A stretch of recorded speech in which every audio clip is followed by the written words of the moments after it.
जब भी हम लोग दुनिया को बताते हैं कि इस्लाम के अंदर औरतों के ऊपर जुल्म होता है, यानी उनको भेड़ बकरियां समझा जाता है, उनकी मर्जी नहीं होती, तो बहुत सारे मोमिनीन्स, लिपस्टिक मोमिनीन्स आके हमें बताते हैं कि नहीं नहीं, Islam is the most feminist religion, इस्लाम में वो हकूक दिए जो इनको पहले नहीं दिए। ड्रामेबाजियां करते हैं, लेकिन जबकि हकीकत उसके बरक्स है। ये सरफेस लेवल उनके पास नॉलेज होता है। तो जब हम इसको गहराई में देखते हैं और रेफरेंसेस के साथ बात करते हैं, तो कुछ लोगों की तो आंखें खुल जाती हैं, लेकिन कुछ की नहीं खुलती। लेकिन जिनकी अभी तक नहीं खुली, वो ये वीडियो एंड तक देखें। लेकिन आगे जाने से पहले इस वीडियो को ज्यादा से ज्यादा लाइक करें, शेयर करें और सब्सक्राइब करें। नीचे कमेंट्स में अपने ख्यालात का इजहार जरूर करें। तो चलें चलते हैं आज की वीडियो की तरफ। तो अभी सोशल मीडिया पर एक वीडियो वायरल हुई भी है, जिसमें एक दुल्हन बैठी हुई है और उसके साथ उसका दुल्हा बैठा हुआ है, और वो उसके मुंह में कोई चीज डालने की, यानी कोई दूध पिलाई नहीं, मिठाई शिठाई खिलाने की जो रस्म होती है, वो उसके मुंह में डाल रहा है, लेकिन वो बार बार अपना मुंह उधर किए जा रही है। यानी साफ पता चल रहा है कि वो इस शादी से खुश नहीं है, वो इसमें हिस्सा नहीं लेना चाहती। लेकिन फिर हम थोड़ा सा आगे जाके देखते हैं तो उसकी माँ भी आती है, वो उसके जबरदस्ती उसका मुंह अपने दुल्हे की तरफ कर देती है, और फिर दुल्हा भी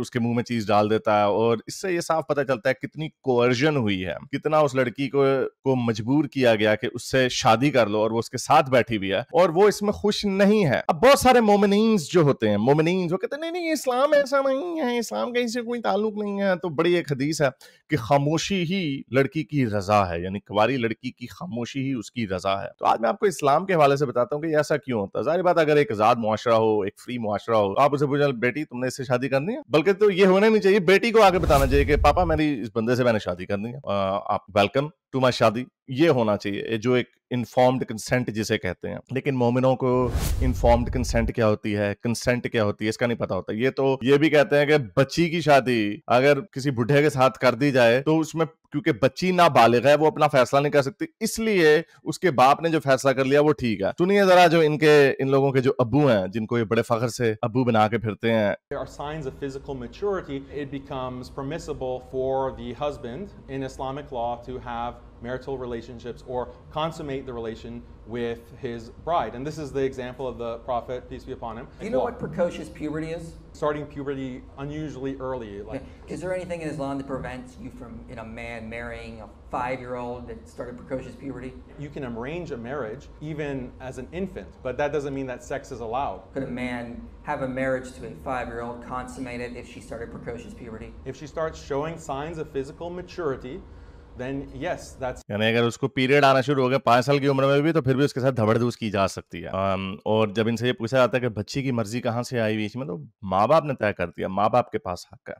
तो अब मैं आपको हदीसों से साबित करता हूँ कि कैसे ये चीज इस्लाम के अंदर है। तो ये देखें जी, सुनन इब्न माजा की 1880 हदीस है, हजरत आयशा से रवायत है। इब्न अब्बास ने सुनाई है कि हजरत मोहम्मद ने फरमाया कि कोई भी शादी उसके गार्डियन के बगैर नहीं हो सकती। और हजरत आयशा के ही मुताबिक जो रूलर होता है ना, वो उसका गार्डियन होता है जिसका कोई गार्डियन नहीं होता। यानी अगर कोई औरत है, उसका कोई गार्डियन नहीं, उसका कोई बाप नहीं है, भाई नहीं है, उसका जवान बेटा नहीं है, तो फिर जो खलीफा वक्त होता है ना, वो उसका गार्डियन होता है। यानी औरत अपनी शादी तय नहीं कर सकती। अब कहें औरत, अच्छा ये क्या है? तो अगली हदीस भी देख लें फिर। और जो गार्डियन होता है वो हमेशा से मर्द ही होता है, वो औरत नहीं हो सकती। यानी औरत अपनी शादी कभी तय नहीं कर सकती। सुनिए ये अगली हदीस देखें, सुनन इब्न माजा की 1882वीं हदीस है कि no woman should arrange the marriage of another woman. कोई औरत किसी दूसरी औरत की शादी पक्की नहीं कर सकती, और कोई औरत अपनी शादी खुद तय नहीं कर सकती। एडल्टरस यानी जानी ही होती है जो अपनी शादी को खुद अरेंज करती है। यानी औरत की कोई एजेंसी नहीं है। ये द मोस्ट फेमिनिस्ट रिलीजन। अब इसकी एग्जांपल हमें क्या मिलती है? अब आपको इसकी एग्जांपल भी दिखा देते हैं, कोई छोटी मोटी भी नहीं, एक बहुत बड़ी आपको शख्सियत की एग्जांपल दिखाते हैं। हजरत उमर सेकंड खलीफा। ये वाकया जो है, ये किताब अल तबकात अल काबिर वॉल्यूम 8 के अंदर लिखा हुआ है। अतीका बिन्त ज़ियाद एक औरत थी। उसकी जब अब्दुल्ला उसका खावन जब मरा, तो उसने उसको जायदाद अपनी छोड़ गया। उसने शर्त ये रखी कि तुमने मेरे बाद किसी से शादी नहीं करती। ये उस जमाने के लोगों में ये एक हवस होती थी कि मेरी बीवी जो है ना, मेरे मरने के बाद भी मेरे नीचे लग के रहे। इसी वजह से हजरत मोहम्मद की भी ऊपर से हजरत मोहम्मद ने आयत बना ली कि मेरे बाद मेरी बीवियां थी, इनसे कोई शादी नहीं कर सकता बाद। क्योंकि ये लोगों, कई मर्दों के अंदर ये होता है कि भाई ओए मेरी बीवी ना मेरे नीचे लग कर है, बेवा भी हो जाए तो मेरी तब भी मेरी रहे।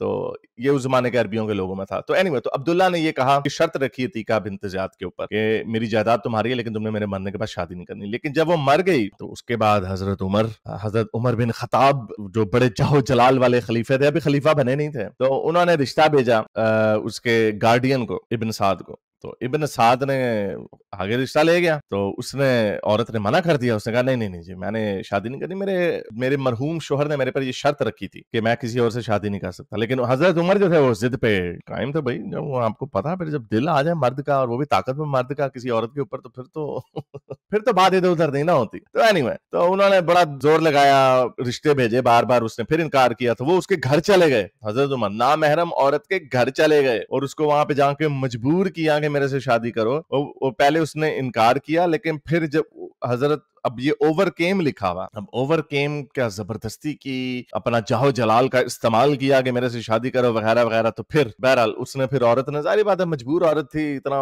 एक हजरत उमर की बदमाशियां तो पूरी दुनिया में मशहूर है, तो उन्होंने बदमाशी की, तो फिर वो उस औरत ने, अतीका ने बेचारी ने हथियार डाल दिया और फिर उसने शादी कर ली। तो बहरहाल अतीका के बारे में ये भी कहा जाता है कि ये पनौती भी थी। तो जायद जो था उसका पहला शोहर था, डिवोर्स हुई, अब्दुल्ला दूसरा शोहर था, उससे डिवोर्स हुई, फिर रिकिंडल्ड और दोबारा से शादी हुई, फिर वो मर गया। फिर उमर के साथ शादी हुई, उमर भी साहब भी फोत हो गए, जाने फानी से कूच कर गए। फिर जुबैर से शादी हुई, वो भी विडो हो गया, वो भी मर गया बेचारा। फिर हुसैन इब्न अली जो थे, उनसे भी शादी, और उनसे शादी कायम रही टुवर्ड्स द एंड, हजरत हुसैन जो आपके इमाम हुसैन है। तो ये है बड़ी मजे की कहानियां। तो बहरहाल इस सारे जो रेफरेंसेस आपको दिखाए, इससे साबित ये होता है कि औरतों को कोर्स किया जाता है। जब औरत की अपनी एजेंसी नहीं होती, औरत अपनी मर्जी से नहीं बता सकती खुल के, तो उसको हजार बहाने हैं उसको कोर्स करने के। और ये जो वीडियो आपकी स्क्रीन के ऊपर चल रही है, ये इसका मुंह बोलता सबूत है। इन मुआशरों में बड़े मुसलमान बड़े मजे से मुंह अड़ के कह देते हैं ना, ओ नहीं जी, हमारी तो जी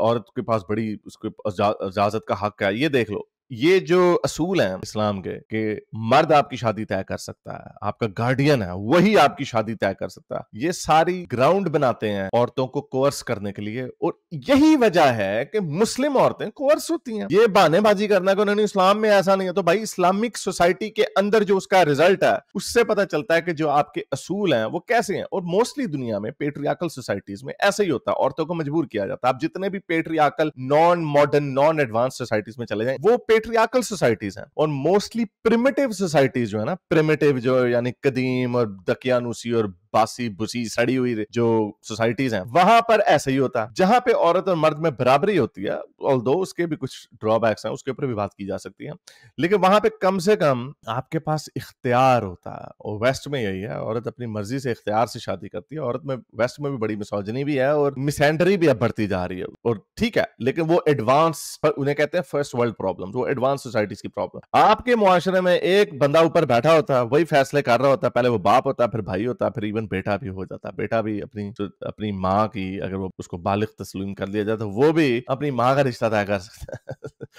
है। अब ये क्या है, ये अब ये फिर कहते हैं हमारे पे हंसो नहीं। एनीवे, ये एक दकियानूसी मुआशरा, दकियानूसी सोसाइटी है, और ये उसका मुंह बोलता चेहरा। और इवन के ये जो वीडियो आपको दिखाई, जिस बंदे ने ये वीडियो शेयर की, पहले मैं बल्कि आपको उसकी ट्वीट भी पढ़ के दिखा दूं कि किस तरह इसको देखा जाता है। इस दुल्हे की जिंदगी बड़ी औखी गुजरनी है, समझदार हो तो समझ जाओ। लेकिन रियलिटी में क्या होना, इस बंदे ने इसकी मारपीट करनी है। उस लड़की की बेचारी की, उसकी माँ उसको आके, उसने उसको जबरदस्ती उसको बिठा दिया, उसके बाप ने उसको वहां पे जबरदस्ती बिठा दिया। बरादरी का प्रेशर है, औरत के पास कोई हकूक नहीं है, वो ना चाहते हुए भी उसके साथ शादी हुई। इमेजिन करें वहां पे इनकी सुहागरात का क्या मंजर होगा। इमेजिन करें, जो लड़की इतना दूर भाग रही है उससे, खावन से नहीं, उस बंदे से शादी करना चाहती है। अब उसने जब अंदर धबड़धूस करने की कोशिश की होगी, तो इसको आई एम सॉरी टू से, इसको हम रेप ही कहेंगे। और ये इस तरह की कहानियां इस मुआशरे में भरी पड़ी हैं, बिकॉज जो इनकी पेरेंट्स जो आइडियोलॉजी है, ऑन टॉप ऑफ दैट, उससे नतीजा यही निकलता। आजाद मुआशरा होता, कहते नहीं भी मैंने नहीं शादी करनी, चलो बढ़ जा दाढ़ी ऐसी थी तैसी। लेकिन ऐसा होता नहीं। उम्मीद करता हूँ आज की वीडियो आपको पसंद आई होगी। इसको लाइक करें, शेयर करें, सब्सक्राइब करें, और नीचे कमेंट्स में अपने ख्यालात का इजहार जरूर करें। अब तक के लिए इतना ही, अगली वीडियो तक साइंस ऑफिस। अगर आपको मेरी ये वीडियो अच्छी लगी तो मेरे चैनल के मेंबर बनिए, पेट्रन बनिए, या फिर आप मुझे बाय मी या कॉफी में भी सपोर्ट कर सकते हैं।